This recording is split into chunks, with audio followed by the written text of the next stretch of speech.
Ma-okay pa yung buhay natin dito sa ibabaw ng lupa. May pera, may lakas, meron pa tayong mga kakayahan. Pero lahat po tayo ay haharap. Hindi man ngayon, lahat po tayo ay haharap sa kamatayan. Huwag po natin hintayin na pagharap natin sa kamatayan ay saka pa lang natin hahanapin ang ating Panginoon. Meron ba Diyos? Kaya nga habang may chance na nandirito ka at naririnig mo, hanapin mo ang Lord at nandirito siya ngayon. Ino-offer niya yung salvation na para po sa bawat isa sa atin. Dahil wala pong libro, kahit magpasa kayo, kahit sinong scholar, walang libro o walang book na kayang magbago ng buhay. Ito lamang po yung ating mabuhay at buhay ng bawat isa.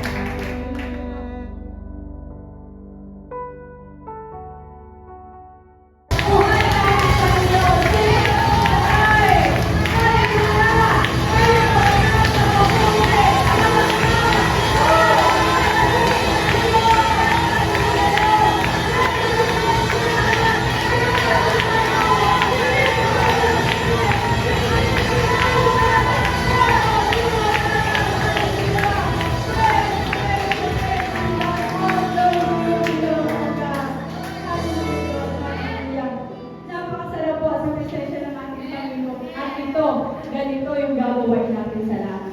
Hindi tayo nanonood lamang, hindi tayo nagtitingin lang sa katabi, kundi ang gagawin natin sa langit. Sino gusto pumunta sa langit? Sabi ng amen. Amen. So kung gusto mo pumunta sa langit, dapat maalam kang pumalakpak.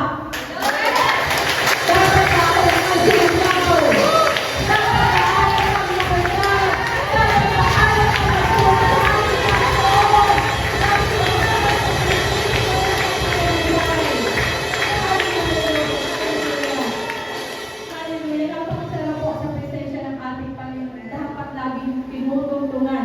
Presensya ng ating Panginoon. Dahil kapag nasa presensya ka ng Lord, pwede ka na, ready ka na, Lord, ready na ako.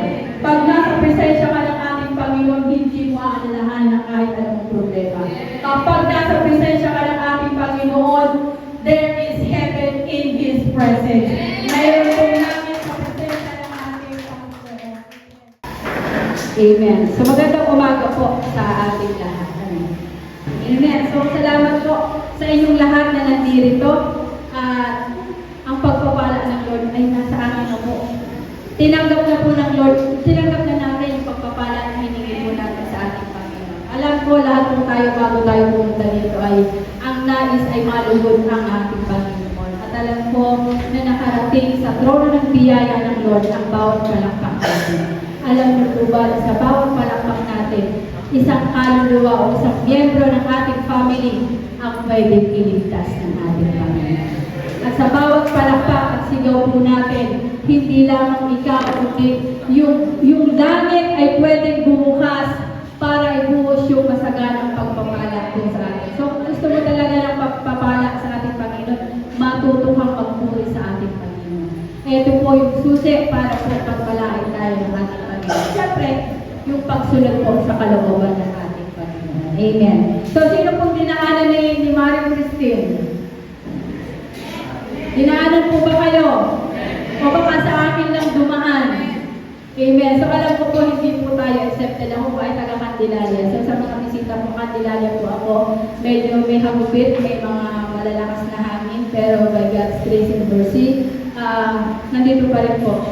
Hindi po nadala ng bagyo. Amen. Ang sarap lamang po na kahit tayo ay binabagyo, alam mo may Diyos tayo kakapit. Alam mo may Diyos na magliligtas. Sabi nga ng Lord, in the midst of storm, be still and know that I am. Manatili ka lamang at ako yung magliligtas sa iyo. Huwag tayong mawindang. Kapag may bagyo, hanapin mo ang presensya ng ating. Kapag may bagyo ng buhay, so sino dito yung binabagyo ang buhay? Natapos na si Christine pero yung bagyo ng buhay hindi pa matapos-tapos. Amen po ba? Sabi nga po ng ating Panginoon, yung bagyo po na dumaan, hindi katulad ng dating bagyo, ng mga una-una pa. Yung pag sinabing halimbawa sinabing sa Rizal lang yung bagyo, sa Rizal lang siya pupunta. Pero ngayon po hindi. Parang ikaw, sinabi lang na siya pupunta, pero pupunta pa kay Kumare, kay Kumare. So lahat po ay dinadaanan ng bagyo. Amen. So talagang iba na po Kung ang tao ay nagbabago, nagbabago din po yung seasons. Amen. So yung bagyo po ngayon ay may paghagupit, may mga buntot pang sinasabi sila. Ayan yung buntot ng bagyo. Ayan yung ulo ng bagyo. Pero salamat sa Lord, lahat po ng pinalakas pa rin ng ating Panginoon ay purihin po ang ating Panginoon. Amen. So alam po po, sa bawat isa sa atin, meron po tayong paghagupit ng bagyo. Hindi man po yan sinitiral ng Christine. Ano ba pangalan? Christine nga po, Christina. Christine. Christine pag English, pag Tagalog ay Christina. Amen. Amen. So sabi nga po, lahat po tayo ay merong bagyo sa bawat buhay po natin. So sino po may bagyo ng buhay, magsabi ng Amen. Amen. Naku po, ito na nga. Sabi nga po, yung bagyo po ng ating buhay, hindi lamang po isa lamang magkabilangan, may pananadyak pang nalalaman. Amen. Yung bagyo natin nakaalis na pero babalik, bakit? May nakalimutan. Amen. So yung bagyo ng buhay natin, hindi po tayo exempted. Kahit ikaw ay may Diyos na pinaniniwalaan, kahit ikaw ay Christian, kahit ikaw ay naglilingkod sa Lord, kahit po kami, hindi po kami exempted. Pero hindi rin exempted na meron tayong Diyos na lalapitan. Hindi tayo, sa tuwing tayo ay merong mga bagyo sa ating buhay, hanapin mo lagi ang ating Panginoon. Huwag mong hanapin yung mga balita na yan, hanapin mo, isip mo lagi yung presence ng ating Panginoon. Sabi nga po sa ating banal na aklat, sa 2 Timoteo 4 verse 1 to 2, sa harap ng Diyos at ni Kristo Jesus na hahatol sa mga buhay at sa mga patay. Ang pagdating bilang hari, inaatasan kita. Ipangarap ang salita ng Diyos, pagsikapan mong gawin iyan, napapanahon man o hindi, himukin mo at pagsabihan ng mga tao at palakasin ang kanilang loob sa pamamagitan ng matiyagang pagtuturo. Amen po ba? Nakita po ba natin sa mga balita nung dumaan ang bagyo, maraming nananalangin. Maraming tumawag sa ating Panginoon. Pero sabi nga ng Lord, hindi lahat ng tumatawag sa aking ama-ama ay makakapunta sa aking lahat. So baka sikapin po natin na pag tumawag tayo sa Lord, Lord, ano yun anak? Baka pagka sinabing, Lord, sino ka? Who you? Dahil hindi tayo kilala ng ating Panginoon. Amen po ba? Pero sabi nga po dito, inaatasan tayo. Binibigyan tayo ng Lord ng kapangyarihan. Pag sinabing inaatasan, binibigyan ka ng Lord ng kapangyarihan to preach the gospel. Napakahirap po niyan, magsasalita ka ng gospel na sasabihin mo, oy, mabuti po ang Diyos, sumama po kayo sa amin sa church. Eh, parang hindi naman mabuti ang Diyos sa buhay mo, paano sasama sa church yung ibang tao? Amen po ba? So, sabi nga po, napaka-boring po topic nito. Na ano nga ako, sabi ko, nako, marami pa namang bisita, tapos ay ganito yung message ng Lord. Pero, God is naging right timing. So sabi nga po, pag sinabing pong gospel of salvation, naisip po natin na maibahagi sa iba yung kaligtasan na tinanggap din po natin. So sabi nga po, hindi lamang po pera, hindi lamang po advice yung pwede po natin ibigay sa bawat isa, kundi kung paano kami nakabagan ng Lord, kung paano tayo iniligtas ng Lord sa dati nating mga buhay. Ano yung klase ng buhay? Kung titignan po natin yung klase ng buhay natin, meron talagang tao dito na talagang mabait na nung maliit pa sila. Ako po, hindi po ako mabait. Makulit ako, marami din po akong bisyo, baka akala ninyo ako po ay bago tinawag ng Lord, ako po ay manginginom din, manunugal din, nandiyan yung mga bisyo. Pero by God's grace, sabi nga ng Lord, ililigtas ko ang nais kong ililigtas. At kaya ko po isinishare ito sa inyo dahil naranasan ko kung paano baguhin ng Lord yung buhay ko. Hindi ko po ito iniyayabang na mabait po ako, hindi po ako mabait. Promise po yan sa inyo, hindi ako mabait. Tanongin nyo yung nakakakilala sa hindi po talaga ako mabait. Pero by God's grace, kaya lamang po bumabait o nagiging mabuti tayo dahil lamang po yan sa habag ng ating Panginoon. Amen po ba? Kaya nga yung kaligtasan na tinanggap natin sa Lord, sabihin mo sa takatabi mo, sana tanggapin mo rin ang Lord bilang personal Savior. Amen. So, hindi lamang po tayo dapat yung maililigtas. Amen. Naisip po natin, talagang sikapin po natin sa sarili natin na ma-share natin yung naging mabuti ang Diyos sa bawat buhay natin. Meron po ba ginawa ang Lord sa buhay natin? Amen. So, kung meron ginawa ang Lord, kung may binago ang Lord sa buhay natin, pwede po natin ipamalita yan. Ipamalita mo sa kapitbahay na mabuti ang Diyos. Kaso mo, ang ipinamamalita natin, alam mo ba, si buntis na. Akala ko'y magjowa pala. Ang lakas ng tema natin. Yung kahit hindi ikaw ang kausap, pero pag narinig mo, buong-buo yung detalye. Pero sinisigaw sa atin yung kaligtasan, yung gospel of salvation, pero ini-ignore natin. Ma-okay pa yung buhay natin dito sa ibabaw ng lupa. May pera, may lakas, meron pa tayong mga kakayahan. Pero lahat po tayo ay haharap.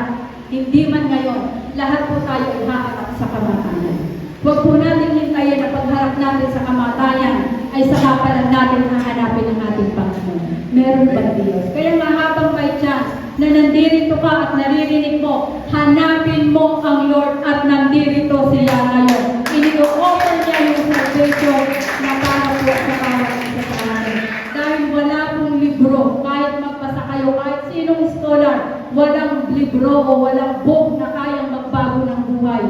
Ito lamang po yung kayang mabuhay ang buhay ng bawat isa sa atin. Ito ba? So lahat po dito, karamihan ay nabaptize na. So nung nabaptize ka ba, ano bang nangyari sa buhay mo? Nabaptize lang ako. Nabasa lang ako. Tapos nagpalit ako ng gamit. Amen. Pero sabi ng Lord, kung ikaw ay tumanggap sa akin bilang sariling tagapagligtas mo, i-share mo yung naging mabuti ako sa iyo. I-share mo yung goodness ng ating Panginoon. Dahil ibig sabihin, kaya inaatasan tayo ng Lord. Sabi din sa binasa natin, inaatasan ko kayo. Ibig sabihin, pag may ibinigay na task ang Lord sa atin, hindi ka niya iiwanan. Hindi ka niya pababayaan. So kung nahihiya kang mag-share ng gospel, kung nahihiya kang mag-invite sa loob ng church, ibig sabihin, ikinahihiya mo yung ating Panginoon Jesus. Kaya kahit hindi makapag-invite, baka hindi okay ang pagiging Kristiyano natin. Amen po ba? Amen. Yung nandirito, ilang taon na kayo sa church? Ilang taon na kayo dito sa church?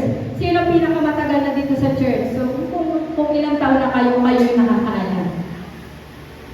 Tingnan natin yung mga sarili natin. Meron ka na ba na naidala sa harapan ng ating Panginoon? Meron ka na bang na-soulmate?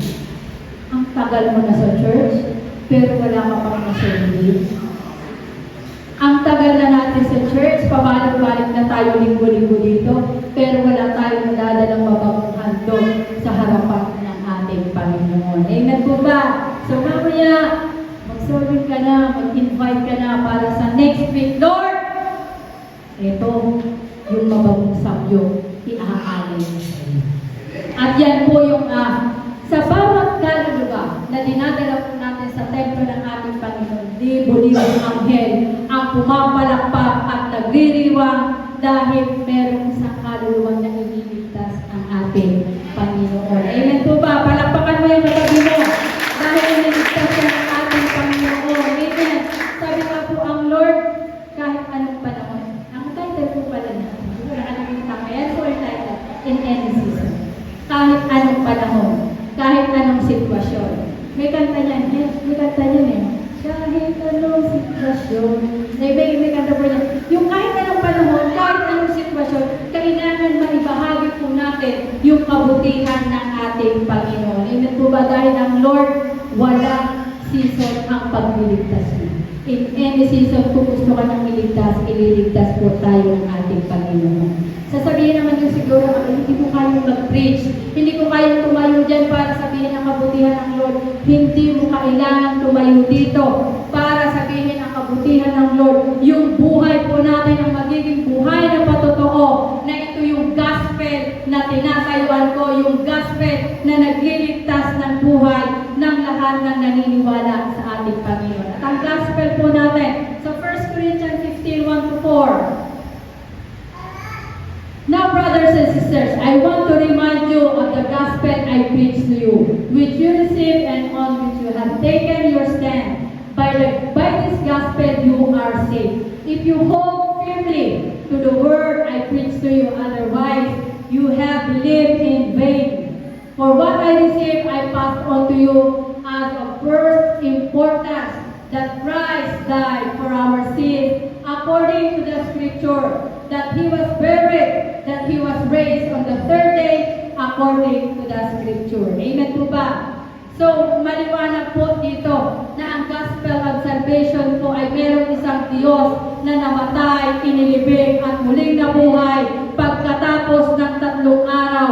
Walang rebulto na nabuhay na mag-uli, walang Buddha na nabuhay na mag-uli, walang kahit anumang santo ang nabuhay na mag-uli, kundi si Jesus Christ lamang at according to the scripture. Nasusulat po yan sa Biblia. Kaya wala isasabihin sa Lord na, ay, hindi ko alam yan, hindi ko alam yung salvation na yan, yung gospel of salvation. Kaya ipinaririnig sa atin ng Lord yung gospel of salvation. Ayaw natin, ayaw ng Lord na makita tayo na nanduroon sa hell. Amen. So kita po natin kung paano at gaano na masama ang mundo. Hindi po masama ang mundo. Ang mundo po ay as is. Kaya lang sumasama ang mundo dahil doon sa nakalagay doon sa mundo. At tayo po yung mga tao. Tayo po yung nagpapasama. Alam niyo po ba na mayroong current news ngayon sa Israel po ay papalitan na po yung currency ng US. Nagkaisa na po ang Russia, ang China, ang North Korea para po palitan ang lahat ng pera. So na-alarma po ang USA dahil hindi sila aware na pwedeng gawin ng mga sanib pwersa po. So, ibig sabihin niya talagang malapit na po dumating ang ating Panginoon. At nakalagay po yun sa Bible. Ang nakalagay dito yung pagtatatak ng 666, pero hindi na po ito dahil tayo ay upgraded na. So, hindi ka makakabili kung hindi ka bibili sa kanila. Kung hindi ka magpapapalit ng currency na meron sila. Paano pag ang anak mo may sakit? Hindi ka makakabili ng gamot. Paano kapag ka nagugutom ang family mo? Hindi ka makakabili kung hindi ka kukuha lahat sa kanila. So, ipag-pray po natin yung buong mundo, hindi lamang po ang Pilipinas. Kundi pagka nangyari ang mga bagay na ito, talagang lahat po tayo apektado ang economy. Talaga po pinag-iisipan ngayon ng Israel kung paano po maahapula ang mga ganitong bagay. So, hindi po siya biro. So, kaya nga po, palagi-lagi po natin isama ang Israel sa panalangin. Ang Israel po talaga napakaliit na lugar. Napakaliit. Tingnan po ninyo sa mapa, napakaliit na napapaligiran siya ng lahat ng Arab country sa border. Pero hindi po sila lugar. Bakit? Mayroong isang Diyos na nakatayo sa harapan. So, ganun din po tayo, kahit tayo umarap sa bagyo, meron pong Diyos na sumasama sa atin kung tayo po ay tinanggap natin ang ating Panginoon bilang sariling tagapagligtas. Amen po ba? Walang ibang Diyos maliban sa ating Panginoon Jesucristo. Wala na po iba. Wala nang iba. Sinasabi ko sa inyo, wala nang iba. Kung magbabasa kayo ng Biblia, walang kahit sino man o nagkiklaim na siya yung Diyos na namatay. Pwede siyang mamatay, oo. Pwede siyang ilibing, oo.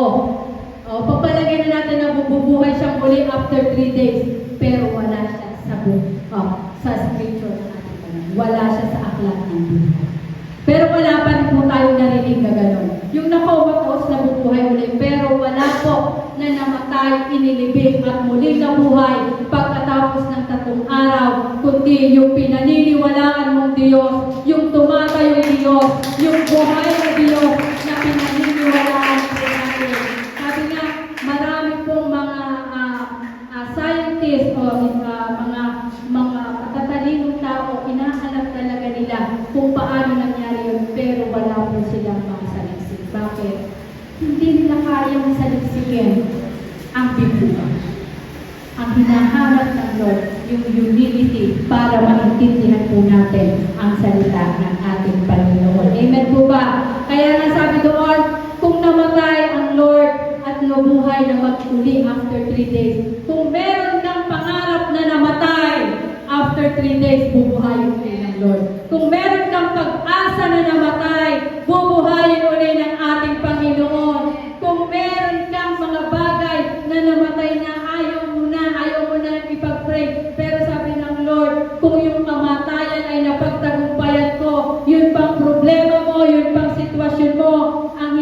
kaya pagtagumpayan. Amen po ba? Sabi nga po, sa dami po ng bad news na mapapakinggan po natin, isa na lamang po yung good news. Yung gospel of salvation. Yun na lamang po ang maririnig natin na magandang balita na meron sa Diyos na pwedeng magligtas sa atin. At sabi nga po, kung tinanggap po natin yung gospel, dapat meron po tayong ginagawa. Sabi nga po, do your best and God will do that.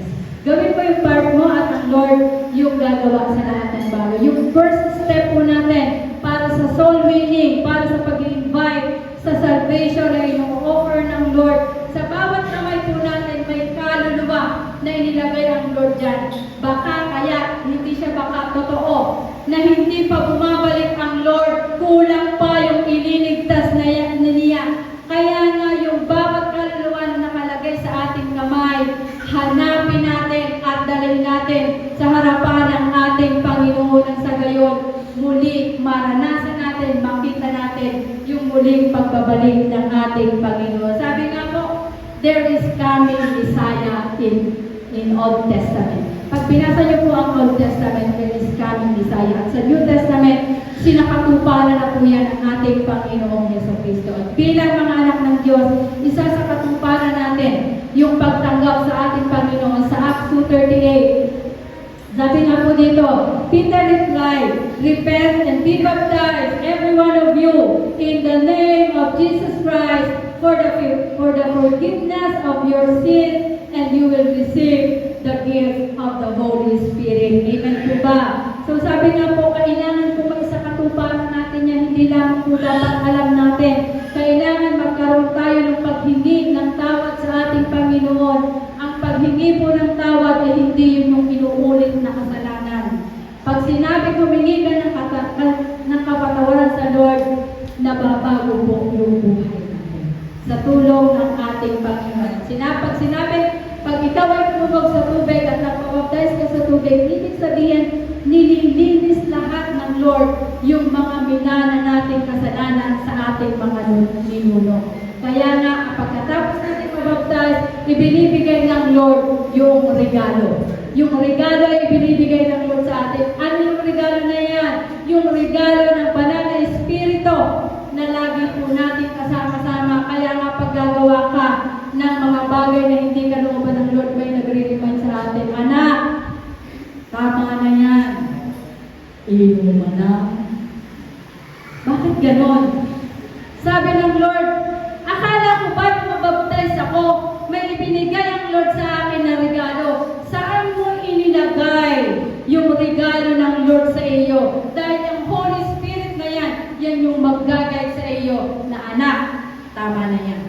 Na anak, hindi tama yan. Pero dahil inilagay mo yung regalo mo doon sa cabinet mo, inilagay mo sa bag, isinusi mo pa nang walang makakuha. Kaya sa tuwing ikaw ay lalabas ng tahanan, ang temptation, naglipana, nagkalat, lahat dinadampot natin at ginagawa natin basurahan ang bawat puso po natin. Kaya hindi makapunta o makapaghari ang Lord sa bawat puso po natin. Amen po ba? Amen. So sabi nga mamaya, pagdating mo ng tahanan, buksan mo yung cabinet, buksan mo yung kahon, kuhanin mo ulit yung regalo ng Lord sa iyo na banal na Espiritu para yung mga bagay na hindi mo kaya kang tulungan ng Holy Spirit. Pagka wala ang Holy Spirit, hindi po namin nakalang. Gaya po ng ginawa namin prayer and fasting na 21 days, hindi po yung biro. Ako po ay hindi po mabubuhay ng walang kape. Yung sabi nga nila ay ang nananalaytay na dugo sa akin ay kape na hindi po ako pwede ng walang kape.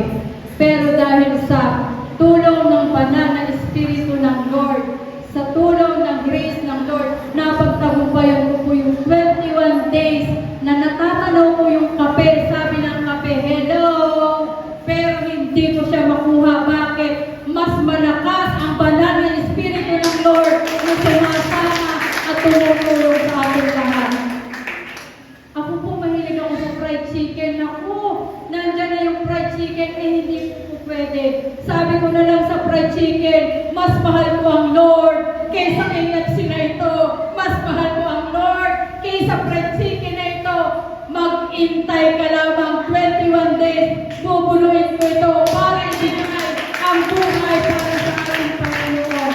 At yung pang mga bagay na yun ay hindi kakayanin kung walang paggabay ng Holy Spirit.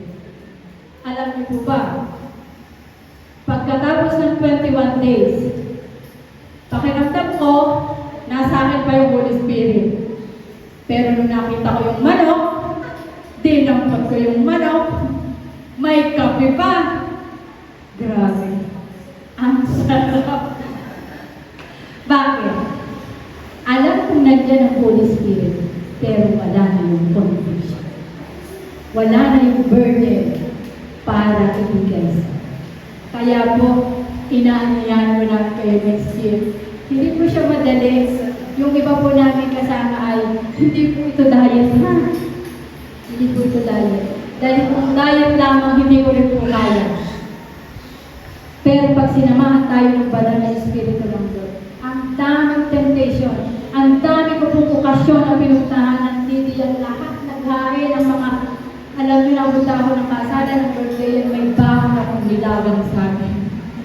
Di bagay nakakaawa, nandudod kami sa sulok kumakain ng nilagang saging, nilagang kamote, may dalalaging apple o kaya kahit ng prutas. Bakit?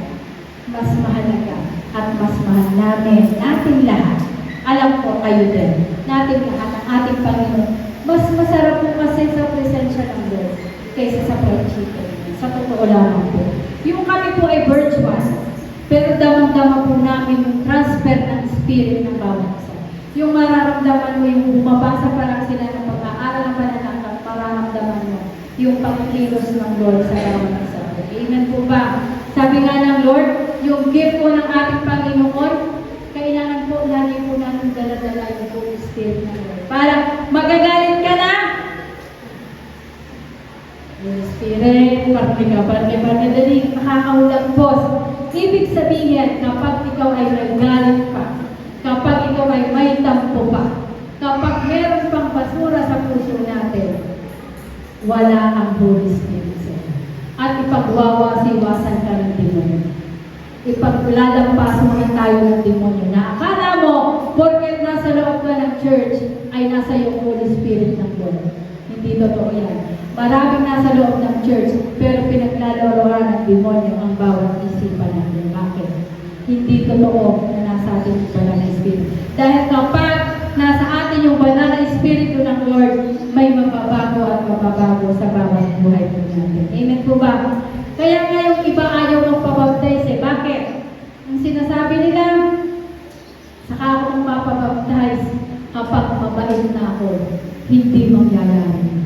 Hindi ka babait.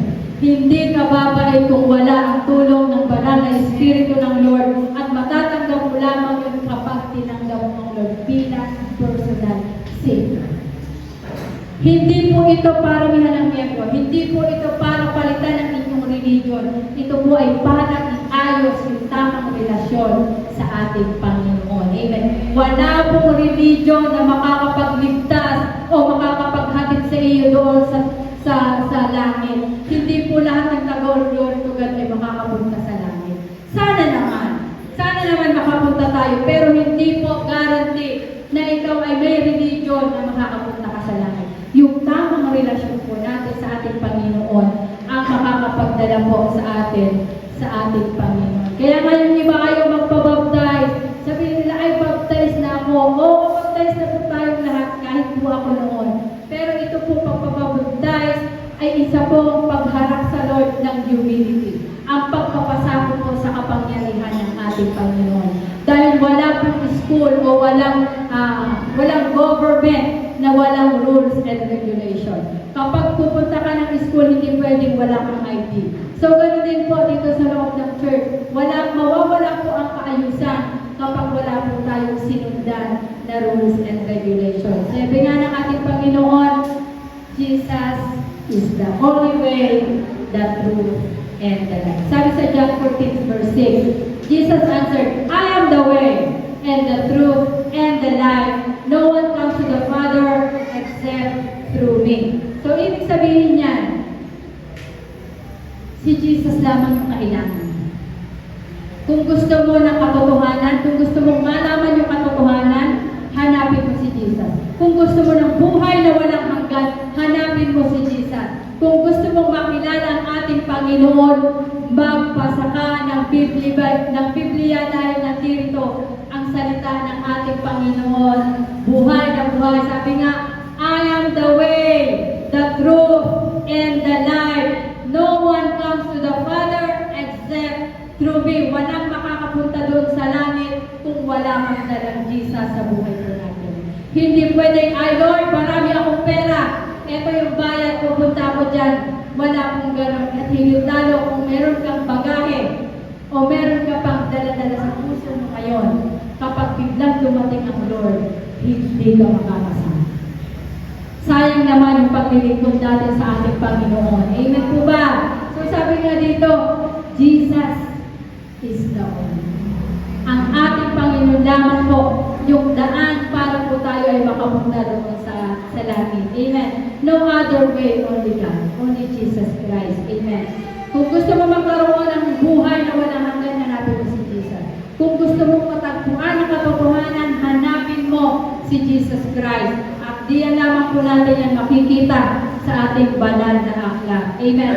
Kapag totoo na tinanggap mo ang ating Panginoon, meron pong pag-surrender sa ating Lord Jesus Christ. Hindi lang bilang tinanggap mo siya, ay, Kristiyano na ako, ay, born again na ako. Na-surrender mo pala sa Lord. Hanggang meron ka pang reservation sa bawat buhay natin, hindi totoo na ikaw ay nag-surrender na sa ating Panginoon. Amen po ba? Kaya nga sabi natin, kanya-kanya po tayo ng suliranin sa ating buhay. Kaya sabi ng Lord, ako lamang ang daan para bigyan kita ng kapayapaan. Kung gusto mong maayos ang buhay po natin, si Jesus lamang ang daan. Kung gusto natin maayos ang buhay natin, daanan po natin, dakaran po natin ang daan papunta sa ating Panginoon. Huwag kang liliko. Huwag kang liliko sa kanan o sa kaliwa. Diretso. Sabi nga, look at Jesus. Paglakad po natin bilang mga Kristiyano, huwag kang titingin sa kaliwa at sa kanan mo. Dahil hindi ka makakapagpatuloy sa lakarin mo bilang Kristiyano. Dahil marami pang sama ng ugali yung katabi mo. Marami pa yung mga bagay na hindi pa rin i-surrender sa Lord. Pero kung gusto mong makuha yung katotohanan at kaligtasan na ipinangako ng Lord na buhay na walang hanggan, tingnan mo yung ginawa ng Lord sa buhay mo. Tingnan mo yung ginawa ng Lord sa family mo. Tingnan mo yung ginagawa at gagawin pa ng ating Panginoon sa bawat buhay dahil ang Lord, iisa lamang niya. Sabi sa Deuteronomy 6 verse 4, Hear, O Israel, the Lord our God, the Lord is one. Isa lamang po si Jesus Christ. Ang Diyos Ama ay nag-manifest kay Jesus Christ. So, meron po paniniwala na ang ating Panginoon daw ay 3 and 1. Hindi po 3 and 1 po ang ating Lord. Si Jesus Christ po ay isa lamang. Siya lamang po yung tumbos ng kasalanan ng sangkatauhan. Wala na pong iba. Kaya nga po, ang sinasabi ng Lord, Hear, O Israel, hear, O all glory to God. The Lord our God, the Lord is one. Iisa lamang po ang ating Panginoon. Huwag kayong malilito sa tatlong Diyos. Ang Diyos Ama, Diyos Anak, at Diyos Espiritu. Wala pong ganon. Ang Diyos Ama ay nag-manifest po sa ating Diyos kay Jesus Christ. At yung Espiritu Santo ay nag-manifest kay Jesus Christ. So, balik po sila ay Jesus. Wala po. Nagkakaroon lamang po yan ng label. Dapat, pagka po kasi tinanong ko sa tao, dapat mas mataas ang Diyos na matatay siya eh. So, dahil nga po, iisa po sila. Wala po sa tao ganon. May mga yabang po kasi tayo. Pero dahil sa manifestation ng Diyos Ama sa ating Panginoong Kristo, kaya po ang ating Panginoon at ang Diyos Ama at ang Espiritu ay iisa lamang. Amen po ba? At iisa lamang yung Diyos sa pinaglilingkuran natin lahat. At ang Diyos na yan yung nagbigay ng unconditional love sa iyo. Dahil sa unconditional love na yan, binuno ng Lord yung dapat na kasalanan ay para sa iyo. Isipin mo kayo, mag-meditate ka saglit. 5 seconds. Kung pinaka matinding ginawa mo kasalanan sa Diyos. Yung hindi alam ng asawa mo, hindi alam ng kahit sino, hindi alam ng kahit sinong kaibigan. Alam ng Lord, meron kang ginawang pinaka matinding kasalanan sa harapan ng ating Panginoon. Pero, ang ino-offer pa rin ng Lord, yung unconditional. Sinasabi ng Lord, alam mo anak, nagkaroon ka ng pinakamatinding kasalanan sa harapan ng tao. Pero dahil mas matindi yung pag-ibig ko sa iyo, hindi kita hinuhusgahan bilang anak ko. Dahil ang Diyos Ama at ang Diyos Anak at ang Diyos Espiritu ay isa, ang ating Panginoong Jesucristo kung magmahal lahat mo. Hindi mahal kita dahil naglilingkod ka. Mahal kita dahil mahal. Mahal kita dahil anak. Sinong magulang dito na kahit yung mga anak natin ay nakakagawa ng kabalbalan sa atin, tayo pa rin yung unang naniniwala na magbabago. Dahil yung mga magulang natin, sila din yung unang naniwala na magiging mabuti na ating tao. Marami pong mabait dito sa buong Rizal. Marami pong mabait. Pero hindi po lahat ay mabuting tao. Madaling maging mabait, pero mahirap po na maging mabuting tao. Magiging mabuting tao ka lamang kapag meron ng takot sa ating Panginoon. Kaya nga po, malapit na po ang politics, malapit na po ulit sa amin po, napakainit ng politiko ngayon. Talagang tatapa ka pa lang sa amin ay nag-aalab na yung kalsada. Pero sabi nga po, hanapin po natin, maging matalino po tayo ng mga bumoto. Parang kandidato ako. Hindi pa ako kandidato. Pero maging matalino po tayo sa lahat po ng pipiliin. Hindi lang po sa kandidato, kundi sa bawat desisyon po ng buhay po natin. Piliin lagi natin, this I glorify you. Malulugod ko ba ang Lord sa gagawin ko? Malulugod ko ba ang Lord sa desisyon na gagawin ko? So sa lahat po ng gagawin natin, tanongin muna natin yung ating mga sarili.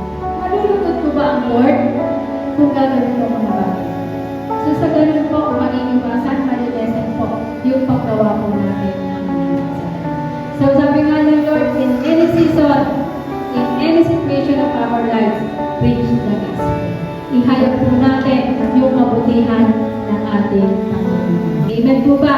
Basbasan po ng ating Panginoon ang bawat isa. Nawa po kaya nailagay ng Lord sa pinakamatawagpatan ng bawat puso natin na hindi po biro ang salvation na ino-offer po ng ating Panginoon. Nawa po, matanggap natin ang Lord bilang personal Savior ng ating mga buhay. Amen? So, God bless po sa ating lahat.